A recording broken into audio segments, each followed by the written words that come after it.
I never thought a simple barbed wire fence, the same kind that had marked my family's land for 100 years, would lead to a full-blown war.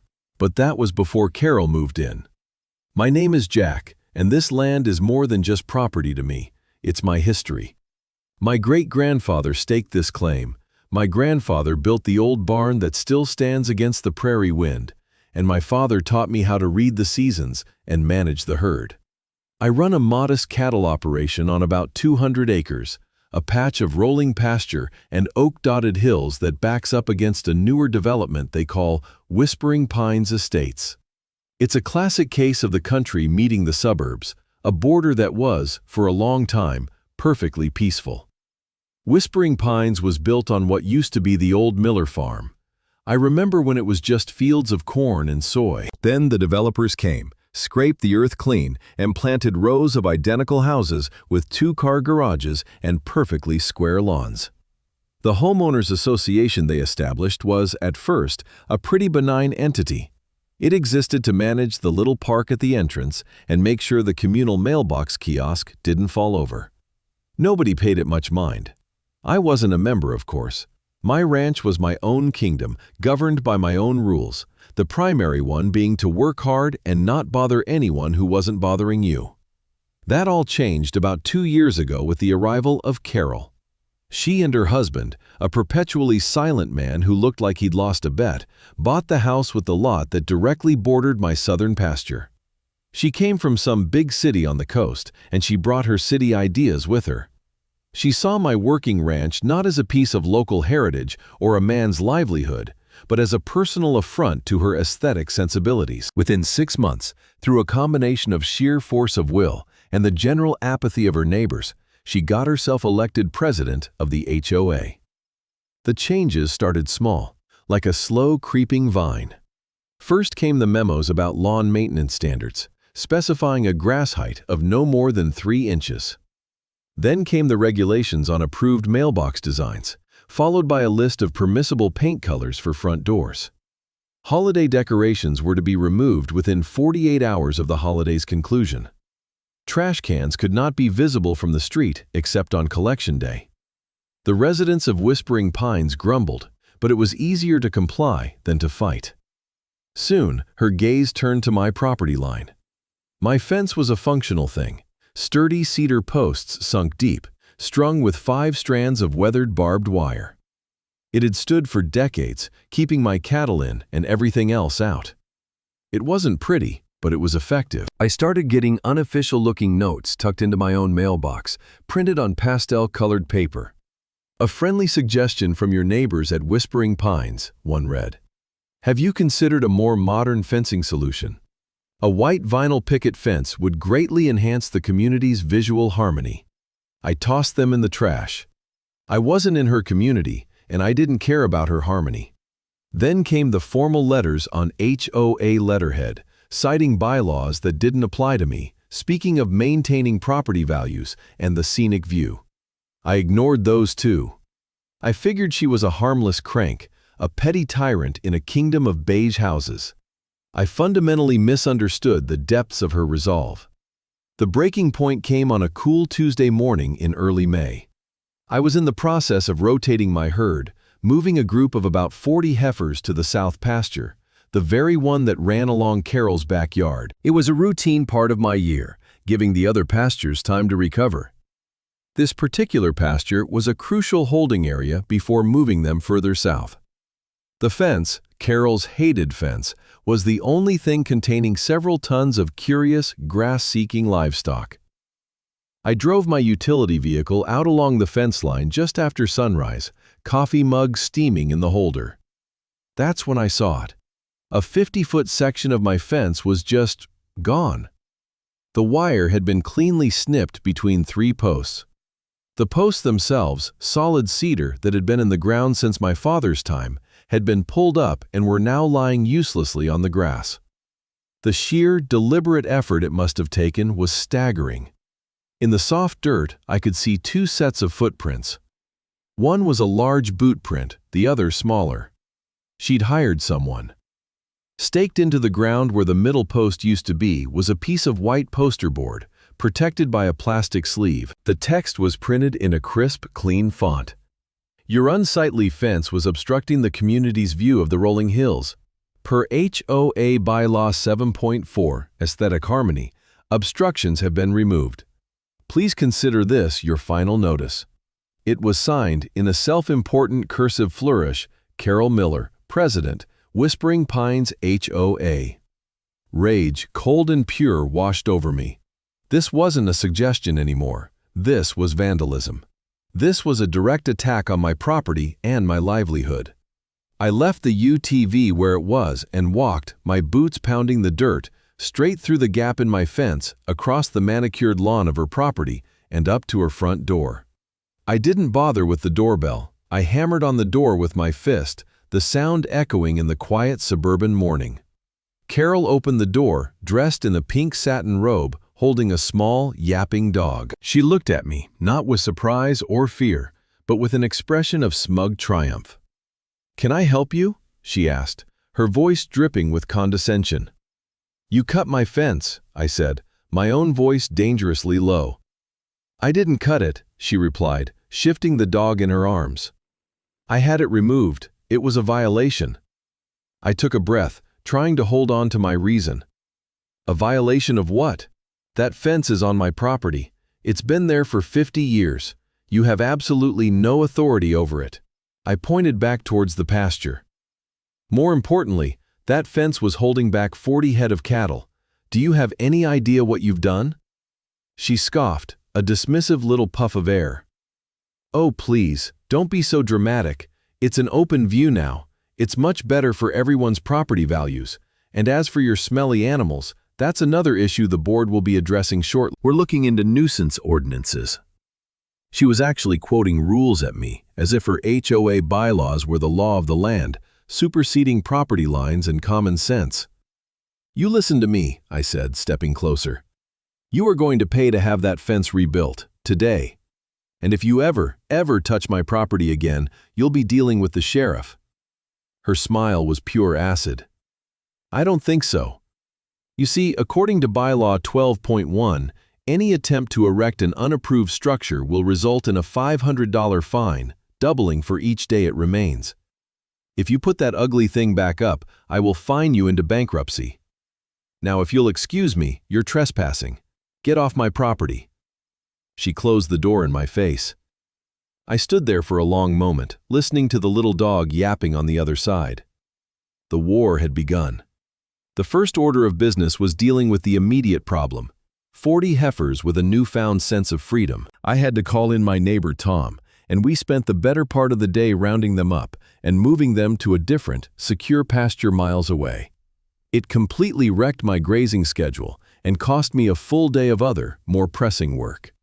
As a temporary measure, I strung up a single-strand electric fence across the gap, powered by a solar charger. It was a flimsy solution, but it was better than nothing. 2 days later, there was another letter in my mailbox. This one sent via certified mail. It was a formal cease and desist order from the Whispering Pines HOA. It accused me of erecting a new, unapproved structure, my flimsy electric wire, and informed me that a fine of $500 had been levied against my property. A property that, I'll remind you, wasn't even part of her association. The sheer audacity was breathtaking. She was treating me like one of her residents, a subject in her petty fiefdom. The letter was signed not just by her, but by the other 2 board members, a clear sign she had them completely under her thumb. The ripple effects of her tyranny were starting to spread through the neighborhood. I started talking to some of the residents, quietly at first. I ran into Arthur Peterson at the local feed store. Arthur was a retired mechanic in his 70s who had lived in his house since the development was built. He had a magnificent vegetable garden in his backyard, his pride and joy. "She's a terror, Jack," he told me, his voice low as he examined a bag of tomato fertilizer. "She sent me a violation notice last week, said my garden constituted agricultural activity not zoned for residential lots. Can you believe that? Fined me $200 for growing tomatoes. My wife is scared to even go out in the yard now." Another family, the Garcias, told me a similar story. They had a swing set for their 2 young kids. Carol had fined them because the top of the A-frame was visible over their 6-foot privacy fence, which she claimed disrupted the uniform skyline of the neighborhood. They took the swing set down. It was easier than fighting. People were intimidated. They had jobs and families and didn't have the time or money to fight a legal battle with an HOA that used their own dues against them. I knew then that this wasn't something I could solve by just getting angry or rebuilding my fence. Carol was weaponizing bureaucracy, and I was out of my depth. I gathered up her letters, the photos I'd taken of the destroyed fence, and my property deed, and drove into town to see Mr. Miller. Mr. Miller was our family's lawyer, a man whose father had been my grandfather's lawyer. He was semi-retired, a small-town attorney with an office full of dusty law books and the smell of old paper. He listened patiently, peering at the documents over his reading glasses, nodding slowly as I laid out the whole absurd story. When I finished, he leaned back in his creaking leather chair and laced his fingers over his stomach. "Well, Jack," he said with a sigh, "you've got yourself a world-class bully. On the one hand, what she's done is clearly illegal. Trespassing, destruction of property, those are criminal matters. On the other hand, fighting an HOA, even one you're not in, is like wrestling with a pig in mud. It's messy, it's expensive, and after a while, you realize the pig enjoys it." He recommended I start by filing a formal police report for the vandalism. "It likely won't go anywhere without a witness," he warned, "but it creates an official record. That's important." Then he gave me the piece of advice that changed the entire game. People like this, these little tyrants, they have 2 weaknesses, their ego and their paperwork. They're either hiding something or they're too arrogant to have done things by the book. Go to the county records office. Pull the original plat map for that entire development. Pull the HOA's articles of incorporation and their filed bylaws. Read every single word. Somewhere in that mountain of paper, she's made a mistake. Find it. The next morning, I took his advice. I filed a report with the sheriff's department. The deputy was sympathetic, but, as Miller predicted, said there wasn't much he could do without a witness or confession. It was my word against hers. Then I drove to the county seat and spent the rest of the day in the musty basement of the records office, poring over old documents. And I installed 3 motion-activated trail cameras along my property line, hidden in the branches of the old oak trees. All of them pointed directly at the gap in the fence. If she or her hired help came back, I'd have them on video. For a week, I lived and breathed paperwork. I cross-referenced deeds, studied surveys, and read the mind-numbingly dull bylaws of the Whispering Pines HOA, which Arthur had discreetly provided me. The police report, as expected, went cold. Carol, emboldened, sent another fine notice for my electric fence. The pressure was mounting. And then, late one evening, hunched over my kitchen table with a highlighter and a magnifying glass, I found it. It wasn't one thing. It was a cascade of them, a series of fatal errors on her part that formed the foundation of a perfect plan. The first discovery came from the original plat map of the development, drawn up in the late 1990s. There, in tiny, precise lettering, was a note I'd overlooked before. It detailed a 10-foot-wide utility and access easement running along the entire southern border of the Whispering Pines property. The easement was on their side of the property line. My fence, the one she had destroyed, was located entirely on my land, about a foot from the true line. The easement's stated purpose was to grant the owner of my parcel, me, perpetual access for the maintenance and repair of boundary structures. She hadn't just cut my fence, she had illegally obstructed my legal access to maintain it. She had tied her own hands. The second revelation came from the bylaws themselves. I finally found the infamous bylaw 7.4, Aesthetic Harmony. It was exactly as I suspected. The bylaw pertains specifically to fences constructed between homeowner lots within the development to ensure a uniform appearance. It made absolutely no mention of perimeter fences bordering external properties. She had taken a rule meant for picket fences between neighbors and twisted it to justify destroying a cattle fence on property that wasn't even hers. It was a complete and deliberate misapplication of her own governing documents. But the third piece was the most critical. It wasn't in the paperwork. It was in the synthesis of the situation. She had destroyed my fence. She had, in writing, forbidden me from rebuilding it under threat of exorbitant fines. She had done so by misusing her authority and violating a recorded easement. Mr. Miller confirmed my thinking over the phone. While I had a duty to contain my livestock, her actions, preventing me from repairing my fence, muddied the waters of liability considerably. An argument could be made that she had created the hazard. A plan began to form in my mind, a beautiful, simple, and devastatingly effective piece of malicious compliance. I would obey her demands. I would not rebuild the fence. I would let the unobstructed view she so desperately wanted remain. And I would let a herd of 1,200-pound animals be the instrument of her undoing. The final piece of the puzzle fell into place when I saw a flyer at the local post office. Whispering Pines HOA Annual Summer Garden Party, hosted by President Carol Miller at her home. Saturday, June 10th. Come see her award-winning roses. The timing was perfect. I called Mr. Miller and laid out the entire plan. There was a long silence on the other end of the line, followed by a low chuckle that grew into a full-throated laugh. "Jack," he said, finally catching his breath, "it's diabolical, and I think it's legally sound. Just make sure you have a camera rolling, and maybe call the non-emergency sheriff's line beforehand to let them know you have a containment issue due to ongoing vandalism. Cover all your bases." My strategy had now shifted entirely. I was no longer on the defensive, reacting to her attacks. I was on the offensive. I took down the temporary electric fence. The gap was now wide open. I spent the next 2 weeks preparing, not for a confrontation, but for a performance. I meticulously documented everything. I took sworn affidavits from Arthur and the Garcia family about their own experiences with Carol's bullying. I made certified copies of the plat map, the bylaws, and all her threatening letters. I prepared a detailed timeline of events. I was building a case, not just for a lawsuit, but for the court of public opinion in that neighborhood. The day of the garden party dawned bright and clear, a perfect Saturday in early June. I could hear the faint sounds of music and cheerful chatter drifting over the hill from Carol's house. I knew her backyard would be filled with the very residents she'd been terrorizing, all of them making polite conversation while seething underneath. Her perfectly manicured lawn and her prize-winning rose bushes were her pride and joy, the symbol of the artificial order she sought to impose on the world. Early that morning, I had done as Mr. Miller suggested.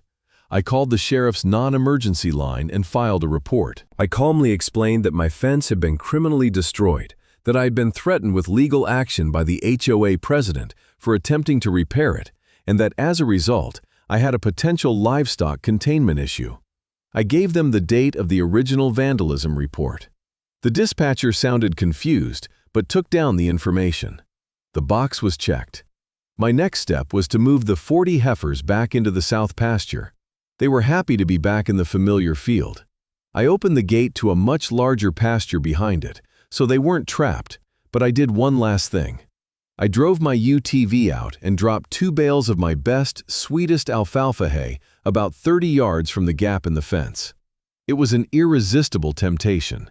Then, I went back to my house, pulled up a chair on my back porch with a pair of binoculars, and waited. It took about 3 hours. Around 2 in the afternoon, right when I figured the party would be in full swing, I saw the first one. A bold young heifer, drawn by the smell of the alfalfa and the sight of the lush green grass on the other side, cautiously stepped through the 50-foot gap. She paused, looked around, and took a bite of Carol's Kentucky bluegrass. It must have been delicious. A moment later, a friend joined her. Then another.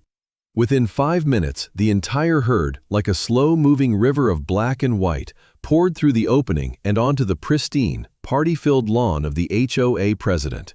The scene, even viewed through binoculars, was pure, unadulterated chaos. The cheerful music screeched to a halt. I could see people, dressed in sundresses and polo shirts, pointing and then scrambling. Women shrieked. Men in deck shoes tried to wave their arms at the cows, which only made the animals more nervous and unpredictable. The heifers, for their part, were having the time of their lives. They were methodically grazing their way through the lawn, trampling petunias and, to my immense satisfaction, devouring Carol's award-winning rose bushes. They weren't being aggressive, they were just being cows, which meant they were also leaving large, steaming cow pies all over the immaculate landscape. The highlight was when one particularly curious animal, probably wanting to see what all the fuss was about, ambled right up the back patio. Carol had left her sliding glass door open to allow guests to move freely in and out of the house. The heifer didn't hesitate. It clopped right across the patio tiles and stuck its head and shoulders straight into Carol's living room. That's when I decided it was time to make my entrance. I grabbed my lariat, mostly for show, and my phone, which was already recording video. I sauntered through the gap in my fence and walked calmly into the heart of the maelstrom. Carol was having a complete meltdown. Her face was crimson and she was screaming, first at the cows, then at her terrified guests, and finally, when she saw me, at the source of all her problems. You did this," she shrieked, pointing a trembling finger at me. "I'm having you arrested, assault, destruction of property." I just smiled calmly. "Ma'am," I said, my voice loud enough for everyone to hear. "These are my cattle, and this is your lawn. It seems my animals have escaped, which is strange, because I usually keep them behind a fence. But someone cut that fence down, and then a certain someone threatened me with fines if I tried to fix it. I was just trying to respect your wishes for an unobstructed view." Just then, 2 sheriff's deputies arrived, lights flashing. They had clearly been called by one of the panicked party guests. The lead deputy was a man named Roberts, a local guy I'd known for years. He took in the scene, the scattered guests, the devastated garden, the cow in the living room, Carol's apoplectic rage, and my calm demeanor. He had to physically bite his lip to keep from laughing. Carol immediately ran to him. "Arrest that man! He sent his animals to destroy my home. He's a menace!" I walked over and handed Deputy Roberts a folder. "Here's a copy of the police report I filed 3 weeks ago when my fence was destroyed," I said. "And here are the letters from Mr. Miller threatening me with legal action if I repaired it.